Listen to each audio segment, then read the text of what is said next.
Bem, prezadíssimos irmãos, caríssimas irmãs, companheiros do Ideal Espírita, que esse momento divino e mágico da prece inicial, que essa paz, que essa serenidade e que as bênçãos do Mestre Jesus possa continuar reinando, pairando neste ambiente de paz e de amor, e que a partir deste momento todos nós, esse é o convite que fazemos, que a partir deste momento todos nós possamos ser assim muito bem envolvidos numa única finalidade, num único objetivo, que é a busca, a compreensão e o entendimento das palavras de Jesus. Se possível, tudo com base na doutrina espírita, que é hoje um tipo de doutrina que já nos permite um melhor entendimento em termos de conhecimento. E tenho certeza também que aos poucos começa a despertar dentro de mim, dentro de você, dentro de todos nós, um desejo imenso de podermos tentar diminuir, reduzir as dificuldades e necessidades do nosso próximo. Quando nós fazemos esse comentário da tentativa de diminuir dificuldades do nosso próximo, seria também muito interessante que nesse momento o nosso pensamento se estendesse até os nossos lares. Porque é lá que muitas vezes temos pessoas extremamente necessitadas de um pouco mais de apoio, de um pouco mais de carinho, de um pouco mais de compreensão, de amor. E essas pessoas são as que estão mais próximas de nós, que são os nossos familiares. Numa entrevista concedida à Rádio Boa Nova, perguntaram assim a Chico Xavier: Chico, qual a melhor religião que existe? Como existe tantas e tantas no mundo, Chico respondeu: sabe que eu não sei? Eu não sei se a melhor religião é a A ou é a B. Mas ele completou dizendo: a melhor religião é aquela onde você vai e você se sente bem. Portanto, meu caríssimo irmão, irmã, neste momento, olhe bem fundo dentro do seu coração. Isso aqui está lhe proporcionando alguma conversão, alguma modificação? Isto aqui está lhe fazendo você ser um ser humano um pouco melhor? Se isso está acontecendo, então esta é a melhor religião.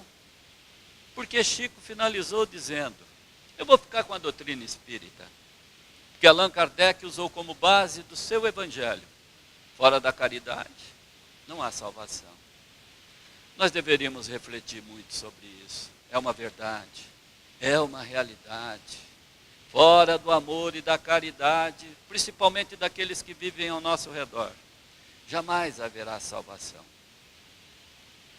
E ele finalizou dizendo: é dever, é obrigação principal da casa espírita levar a seus frequentadores o Evangelho do Cristo, da forma mais simples possível, do jeito que Jesus fazia.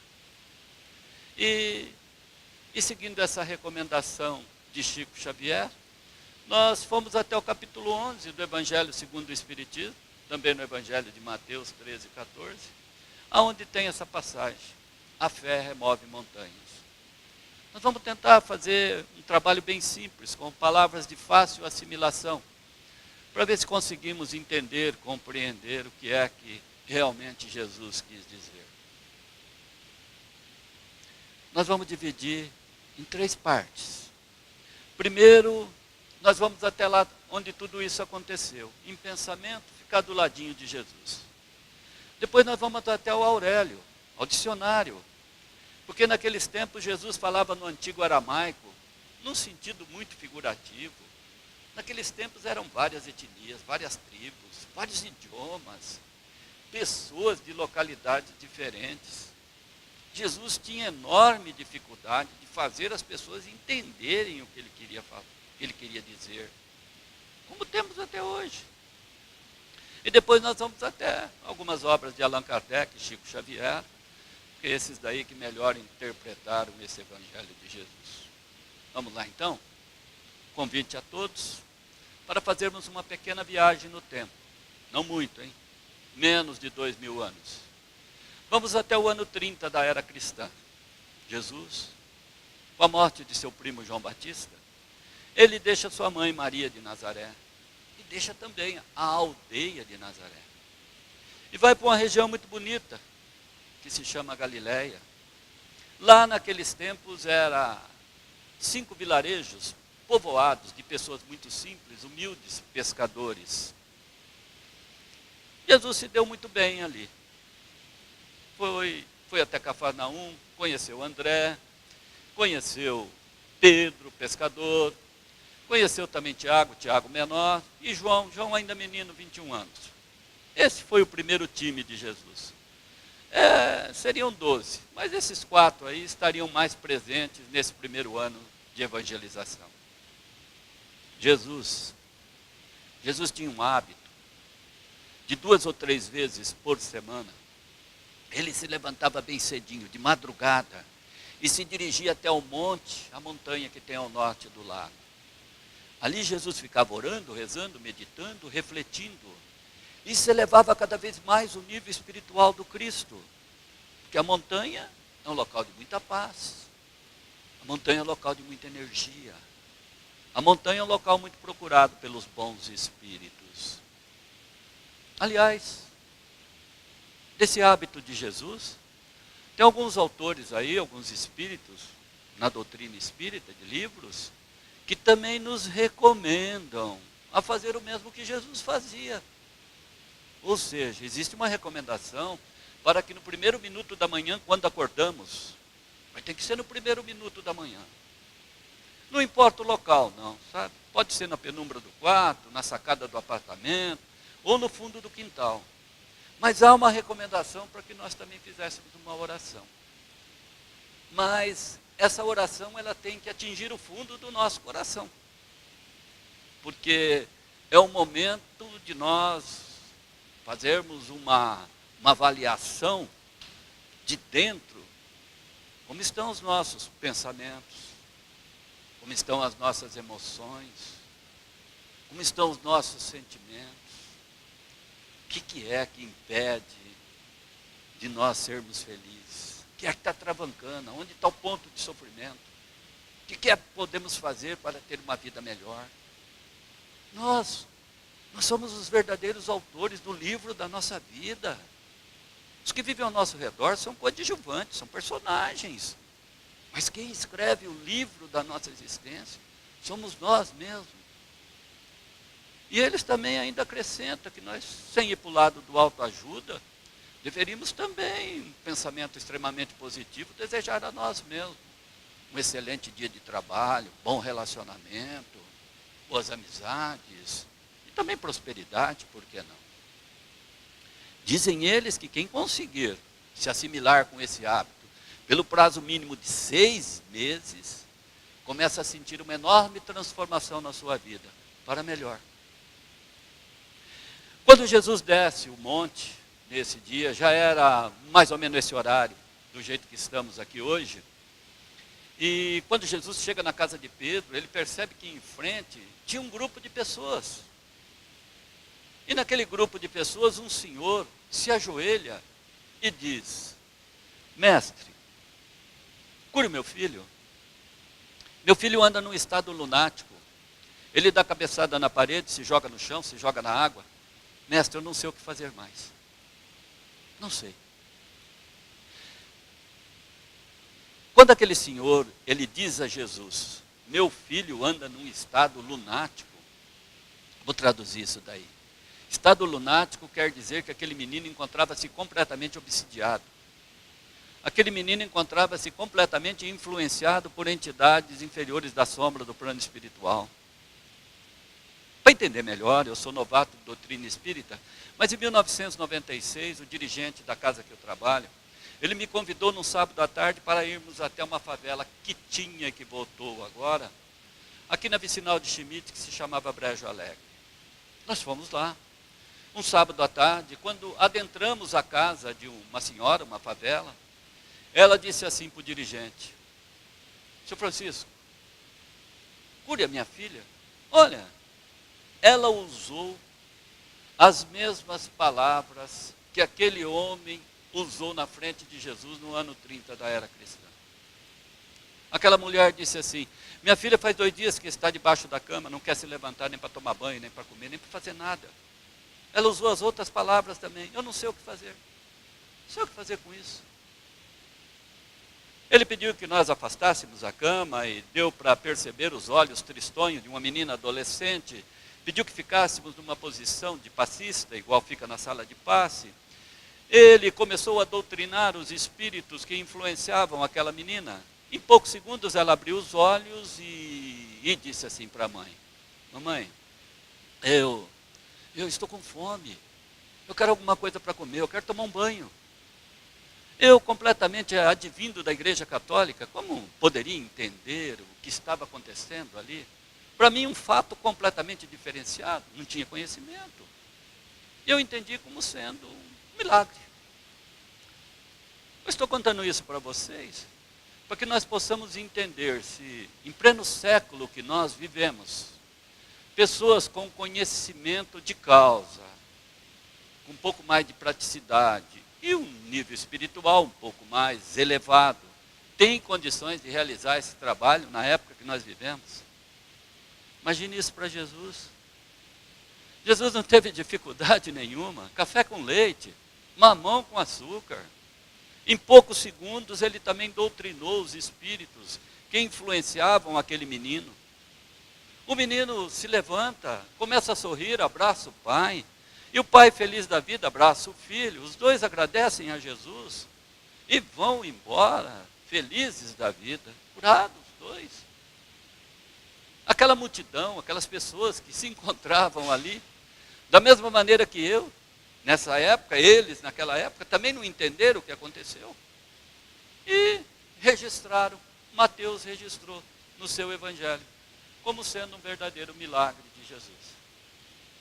Foi assim que aconteceu isso. Mas na sequência, Jesus olha para os seus 4 apóstolos. Do jeito que eu estou falando aqui para vocês, está completamente registrado no capítulo 19 do Evangelho segundo o Espiritismo. Jesus olha para os 4 e fala assim: olha, esse senhor já esteve comigo há uns dias atrás, mas o filho não estava presente. Ele falou que tinha um menino doente, e que se eu poderia fazer alguma coisa. Eu pedi para vocês 4 irem até a casa desse menino, desse senhor. Vocês foram? E os apóstolos uníssono responderam: fomos, mestre. Estivemos lá, olha, fizemos umas rezas, umas orações, demos uns passos, conversamos com o pai, com a mãe, com o menino. Mas agora nós queremos saber de ti. Como é que nós, em 4, fomos lá e não conseguimos? E você, conseguiu curar o menino? Jesus respondeu com poucas palavras. Falou para eles: vocês hesitaram. Faltou determinação, faltou fé, faltou confiança, faltou acreditar que vocês teriam possibilidade de realizar esse tipo de trabalho. Não conseguiram por isso. E Jesus completou dizendo: mas se vocês tivessem a fé do tamanho de um grão de mostarda, vocês poderiam até remover uma montanha de lugar. É essa passagem do Evangelho que Mateus registrou, 13 e 14. Quem tiver a fé do tamanho de um grão de mostarda, pode até remover uma montanha de lugar. Isso, assim que aconteceu. Agora vamos traduzir isso aí. Jesus falava desse jeito. Vamos lá. A palavra fé, ela vem do latim fides, que quer dizer fidelidade e compromisso. Mais ou menos assim, olha, se porventura hoje, qualquer um de nós, estamos com um determinado projeto, uma ideia, um sonho, algo que desejamos fazer e realizar na nossa vida, e se nós abraçarmos esse sonho, esse projeto, essa vontade, esse desejo, como um verdadeiro compromisso da nossa vida, e formos fiéis a ele, abraçarmos com amor, com dedicação, com perseverança, não tem como. 80%, 90% de possibilidade de se transformar esse sonho, esse projeto num verdadeiro sucesso. Isso quer dizer a palavra fé, compromisso, fidelidade. Mas na nossa linguagem popular, ela quer dizer crer, crença, acreditar. Então, em outras palavras, seria mais ou menos assim: se porventura qualquer um de nós estamos com uma dificuldade, com um problema, com um obstáculo na vida, algo que nos está fazendo sofrer, e nós acreditarmos que tem uma luz, que tem uma possibilidade, que tem algum caminho, que tem alguma coisa que nós possamos solucionar, resolver, e abraçarmos também acreditando, nós também conseguimos superar as nossas dificuldades. E aí Jesus diz: fé do tamanho de um grão de mostarda. Eu acredito que, como estudo o Evangelho, que Jesus, mesmo há 2000 anos, ele parece que nós teríamos muita dificuldade de colocar em prática os seus ensinamentos. Principalmente 3 situações que ele nos pede. Uma é para termos mais fé, mais perseverança. Outra é para amar o próximo e outra é para perdoar os nossos inimigos. Que dificuldade que nós temos nessas 3 situações que Jesus nos pede. Porque aí eu vejo que ele não pediu muito na questão da fé. Jesus falou: fé do tamanho de um grão de mostarda. Sabe o que é grão de mostarda? Quem tem um pouquinho mais de idade moeu a pimenta do reino. É um grãozinho pequeno. O grão de mostarda é semelhante ao grão de pimenta do reino. É semelhante a um grão de areia da praia. Então Jesus não pediu muito. Jesus pediu-nos pouca fé, do tamanho de um grão de mostarda. Quem tiver, remove montanhas. Aí precisa traduzir de novo, porque senão eu estou entendendo assim. Se eu tiver um pouquinho de fé, eu vou até São Paulo, ali em São Carlos, Rio Claro, tem montanha, ou na própria capital, tem a serra que divide a capital do litoral. Então, com um pouquinho de fé, eu vou lá e empurro a montanha de local. Seria isso que Jesus quis dizer? Não, não é assim não. Traduzindo isso daí, nós substituímos a palavra montanha. Com um pouquinho de esforço, de determinação, nós podemos remover. Montanha quer dizer problemas, dificuldades, obstáculos. E agora tem uma boa parte de médicos afirmando com unanimidade que todo aquele que tem uma presença de Jesus mais próxima do seu espírito, ou seja, toda pessoa que está passando por um determinado tipo de doença ou mal-estar, e que ela é mais religiosa, ela tem mais proximidade com o Cristo, ela tem mais possibilidade de se curar mais rapidamente ou administrar a sua doença quando são aquelas que chamadas impossíveis de se curar. E Allan Kardec bate forte nesse capítulo 19, com mais uma palavra que ele coloca como montanha, que é a nossa má vontade, conformismo. Quantos de nós estamos passando por dificuldade, temos um sofrimento, um obstáculo, um problema, e tem tantas e tanta gente que estão se conformando com a atual situação. Ah, deixa assim mesmo. E não luta para superar. Então Kardec bate forte nisso daí. Má vontade, conformismo. Então nós já temos uma definição. Mas agora, se nós formos entender isso daí, tentar compreender, é muito comum qualquer coisa que nós falamos para as pessoas, de uma dificuldade, de um problema, de um obstáculo que estamos passando, a pessoa fala assim: ah, tem um pouquinho mais de fé que se resolve. Você tenha fé, você vai conseguir, tenha fé. Mas como isso? Fé se prescreve? Fé se prescreve para as pessoas? Tenha fé, eu vou te colocar fé em você. Não, Kardec diz que não, fé não se prescreve. Nós temos 3 tipos de fé que ele diz. Uma é a fé cega, essa nós temos que descartar. Se porventura você for em qualquer lugar e algum tipo de religião te prometeu que você dê um dízimo maior e vai resolver os teus problemas, isso é fé cega, de maneira nenhuma. Em 1977, o pastor Jim Jones, nos Estados Unidos, influenciou os seus fiéis a tomarem veneno, que isso ia encontrar uma vida melhor no outro plano espiritual. Foi o maior suicídio da história. Isso é fé cega. Então Kardec manda descartar a fé cega. A outra é a fé inata. Não se prescreve. A inata, a pessoa já nasce com ela. São pessoas que têm um determinado tipo de determinação, que ele consegue o que ele deseja, supera os problemas. Ele busca, ele luta, ele trabalha e ele consegue superar. Mas Kardec disse que conta nos dedos os que nascem com esse tipo de fé inata. E a outra é a fé raciocinada, a fé com base na lógica, a fé com base na razão. Então é essa que nós temos que ficar, é essa que nós temos que interpretar, é essa que nós temos que entender, compreender para poder desenvolver. Senão, se eu não entender, se eu não saber como fazer para trocar uma tomada, eu não vou conseguir fazer. Então, se nós entendermos, nós podemos começar a colocar em prática. Então é essa que Kardec nos recomenda, a raciocinada, com base na lógica, com base na razão. Mas aí ele diz que nós, para começar a desenvolver, nós precisamos ter dois caminhos. Um é acreditar em Deus e o outro é acreditar em nós mesmos. Impressionante, acreditar em Deus e acreditar em nós mesmos. Eu fiz essa palestra num centro na quarta-feira passada e o orador anterior tinha feito uma palestra sobre Deus. Ele falou sobre Deus. O tema central da palestra anterior foi sobre Deus. E o trabalhador da casa, ele depois, o orador não falou, ele foi lá e colocou entre parênteses, palavra Deus, Deus, eu. Olha que impressionante.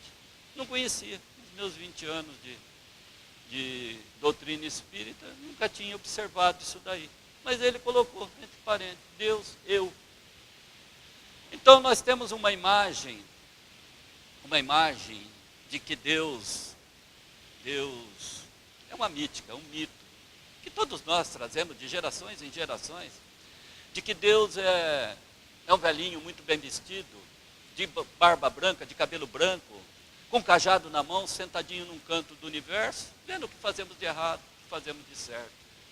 Não, Deus não é um homem, Deus não é uma pessoa, Deus não é um santo. E para verificarmos isso, seria muito interessante que se conseguíssemos, nesse momento, olhar o nosso íntimo mais íntimo, se conseguíssemos fazer isso, é difícil. Mas se conseguíssemos olhar o nosso íntimo mais íntimo, nós iríamos observar aí, dentro de nós, o divino, o sagrado, falando, se expressando para nós. Olha, Deus é um verdadeiro parceiro estratégico, é um consultor que vive ao nosso lado, dizer, faça isso, faça aquilo, não faça isso. Mas a verdade, devido a essa mítica que trazemos ainda, nós que temos alguma militância no evangélico e na católica, sem críticas, lá quando se comenta a respeito de Deus, eles perguntam assim, quem é Deus? Eles usam o pronome quem. O pronome quem é um pronome pessoal. Quem é Deus? Quando perguntamos assim, a própria resposta nos sugere, o João, o Antônio, o José. Não, Allan Kardec com precisão, com inteligência, na questão 1 do Livro dos Espíritos, o Livro dos Espíritos tem 1017 ou 1018, de acordo com a obra. Não sei também porque Kardec colocou como sendo a número 1, a primeira de 1018. Será que é a mais importante? Não sei, todas são importantes, não sei porquê. Mas na questão 1, Kardec usa o pronome que. Que é Deus? Pergunta com inteligência, resposta com sabedoria. Inteligência suprema do universo. Causa primeira de todas as coisas. Um poder criador, uma força, uma energia. Deus, e essa energia, está dentro de nós. Ela vive dentro de nós. E é uma realidade, nem precisamos ir longe. Podemos observar por nós mesmos essa presença divina, esse poder criador de nós mesmos. Todos nós somos fruto de uma relação sexual. Não podemos negar. Que nem sabemos aonde se deu muitas vezes. Nem se os nossos pais queriam que aquele momento fosse o momento da nossa existência.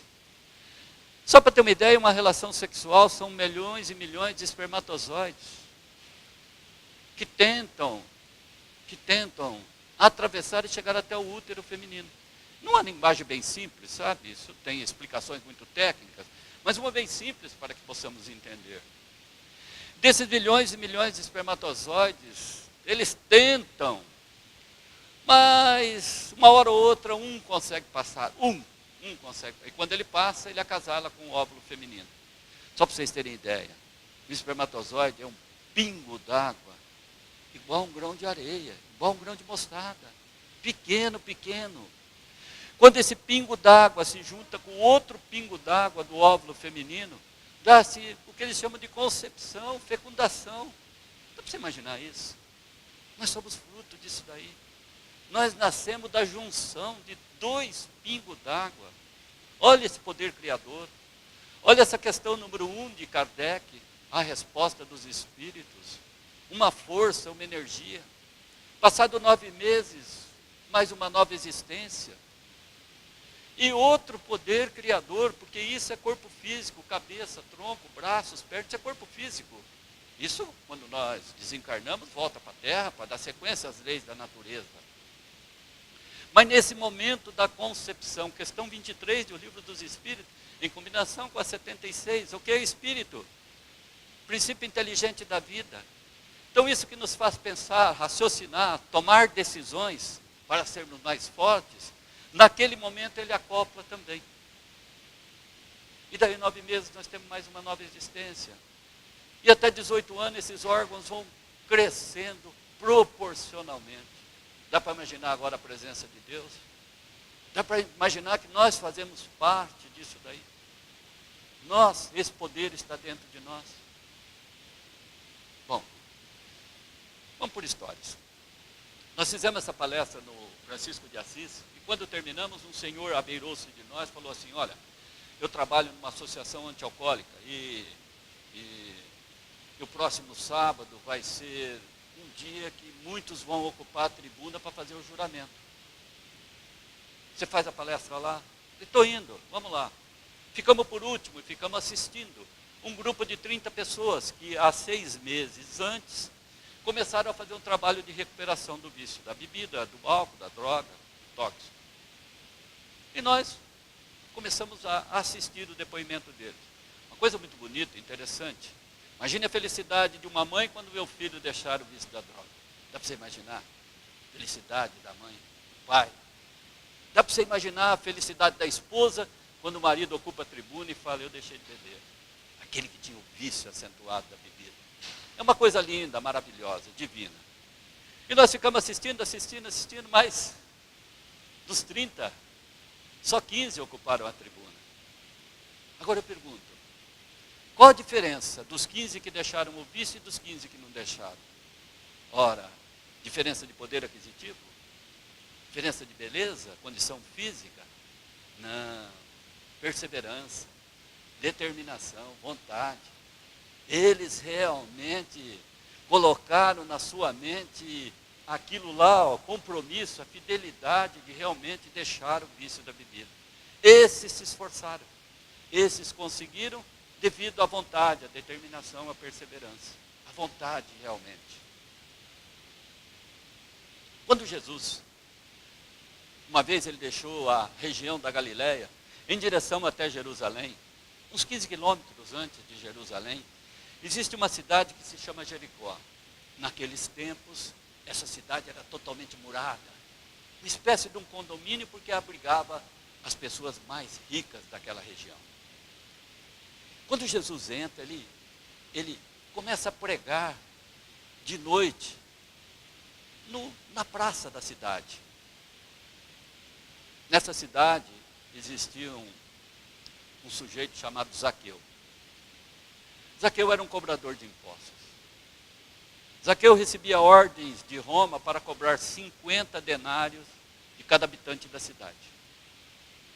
Mas Zaqueu cobrava 100. Zaqueu era um corrupto, um verdadeiro ladrão. Mas acontece que todo corrupto, que todo ladrão, ele só tem acesso às pessoas que vivem da benesse daquele roubo. Os outros não. Ninguém conversava com Zaqueu na cidade. Porque sabiam que ele era corrupto, ele era ladrão. Nem os 2 filhos de Zaqueu conseguiam brincar com as meninas, porque as pessoas não deixavam. Zaqueu era rico, era corrupto, era ladrão, mas vivia somente com a esposa, os 2 filhos e 2 parentes da esposa e 2 parentes dele. O Espírito José diz, no capítulo 19, que nós buscamos fora o que trazemos dentro de nós. Mas que uma hora ou outra, essa busca que fazemos, que estamos fazendo hoje, vai ser um lembrete divino que nos faz despertar para aquilo que trazemos dentro de nós. Olha, é uma verdade. Só que ele diz que não devemos deixar isso acontecer pela dor. Essa busca que fazemos, dessa força, dessa energia que temos. Uma hora ou outra é lembrete divino. E Jesus, estando em Jericó, foi um lembrete divino para Zaqueu. Zaqueu falou para a esposa e para os seus 2 irmãos. Falou, olha, eu tenho muito dinheiro, mas eu não sou feliz. Eu tenho que ficar conversando só com vocês. Eu vou falar com Jesus, fazer uma consulta com ele. Ficou sabendo que estava na cidade. Ah, mas sabe o que aconteceu? Os que vivem em volta da benesse, falou, não, para quê? Deixa disso. Você está tão bem, está ótimo, você tem muito dinheiro, não vai não, deixa disso, larga disso. Puseram resistência para ele não ir encontrar com Jesus. Mas ele se esforçou. Ele se converteu naquele momento. Ele pensou, falou, eu vou falar com Jesus. E foi. Só que aí ele encontrou outro problema. Porque onde Jesus ficava, um grupo de pessoas ficava ao redor dele. Muitas pessoas. E Zaqueu era pequeno, baixinho e gordinho. Zaqueu teve dificuldade de chegar até Jesus. Como teve dificuldade? Mas ele viu que ao lado onde Jesus estava tinha um sicômoro, uma árvore.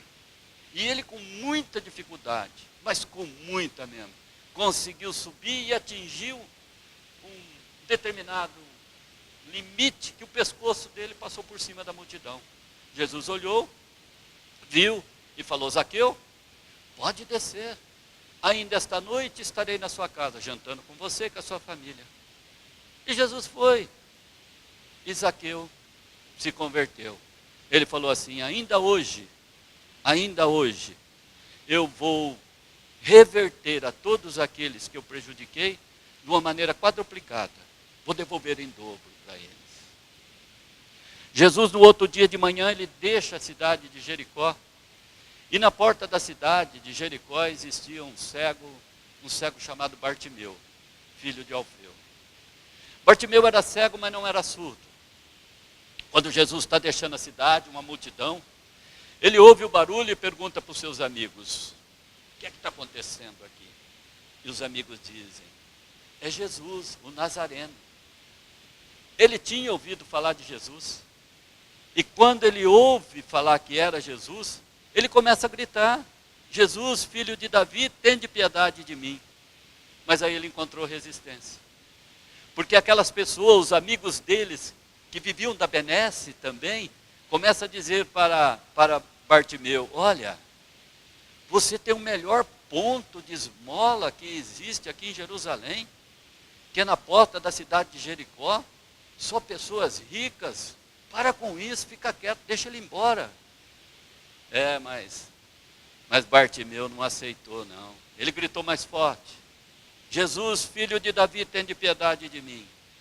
E o pessoal continuou resistindo, empurrando ele, para que ele ficasse de lado e continuasse naquela situação que Kardec, conformismo, se conforma com isso, está bom para você assim.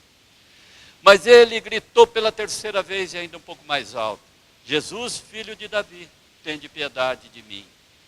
Jesus chama o apóstolo Pedro e fala, Pedro, quem me chamou? E Pedro fala, é o cego que está te chamando. Jesus diz assim para Pedro, traz ele aqui. Chegou na frente do Cristo, Jesus perguntou assim para ele, que queres de mim? Que queres que eu faça? E Bartimeu diz assim, que me devolva a visão.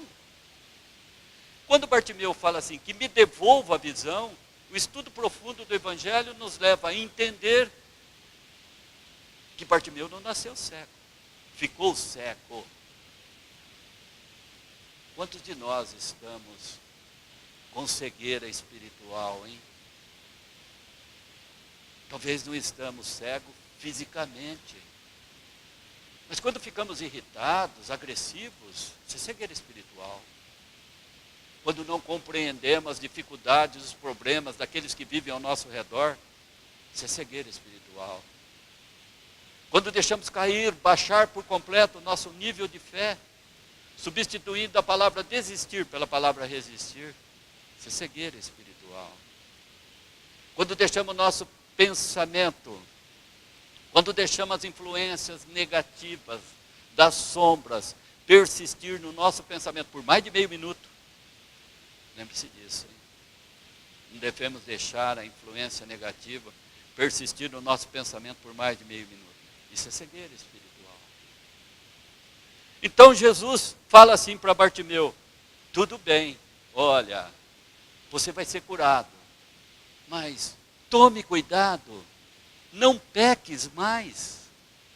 Foi assim que Jesus colocou: tome muito cuidado, não peques mais. Porque no domingo de manhã, o apóstolo João chega perto de Jesus, sentado numa pedra em frente a uma casa, e João olha para Jesus e fala: mestre, alegra-te, porque você está tão triste? Curamos 10 leprosos ontem. Jesus fala: João, foi só um. E João fala assim para Jesus: não, mestre, eu sei contar, foram 10. Só que Jesus diz assim para João: sim, João, foram 10 que vieram buscar, mas que conseguiram levar somente um, porque somente um atendeu o que nós pedimos. Vai e não peques mais. Os outros 9, ô João, passa ali, ó, eles estão na taverna ali bebendo, no meio de um monte de mulheres. Não seguiram o caminho do bem, portanto não houve recompensa. Então nós fechamos o estudo desta manhã, do finalzinho do livro A Gênese, onde Kardec diz assim: tudo aquilo que queremos, que buscamos, é possível de conseguir, sim. Mas ele diz assim, que toda busca para a solução de um problema, que toda cura de alguma doença que temos, tem que ser um processo de auto-busca e autocura. Ou seja, tem que haver a participação, tem que haver participação de nossa parte, de no mínimo 50%. Senão, a ninguém vai ser dado sem merecer. O apóstolo Paulo dizia: tudo posso naquele que me fortalece. Aquele que me fortalece é a proximidade com o Cristo. E Allan Kardec encerra dizendo assim, fechando: se todos nós tivéssemos consciência, se todos nós tivéssemos conhecimento dessa força, dessa energia que trazemos dentro de nós, e usássemos essa força, essa energia a nosso benefício, para atingir os nossos objetivos, todos nós também poderíamos conseguir tudo aquilo que desejamos, porque isso nada mais é do que desenvolver as qualidades que trazemos dentro de nós. Porque nesses 15 que deixaram o vício da bebida, houve receptividade deles. Em Bartimeu, houve receptividade dele. Zaqueu, que se converteu, houve receptividade dele. Luiz Rizzini, no livro Evolução para o Terceiro Milênio, ele diz que todos esses milagres que constam do Evangelho do Cristo, em nenhum deles Jesus derrogou, ou seja, foi contra as leis de Deus. Então, seria muito importante todos nós refletirmos sobre isso, pensarmos um pouco sobre isso. E tem uma vantagem, hein? Nós não precisamos pagar nada para ninguém, porque isso é totalmente de graça, depende somente de nós. Desejo a todos que a partir de hoje possamos estar mais com Jesus, olhar mais para Jesus. Quem sabe amanhã, no amanhecer de um novo dia, todos nós possamos refletir um pouco mais e termos essa presença divina do Cristo e essa força, essa energia ao nosso lado, como sendo a nossa principal companhia. Tenho certeza que assim vai ser, assim será, que assim seja.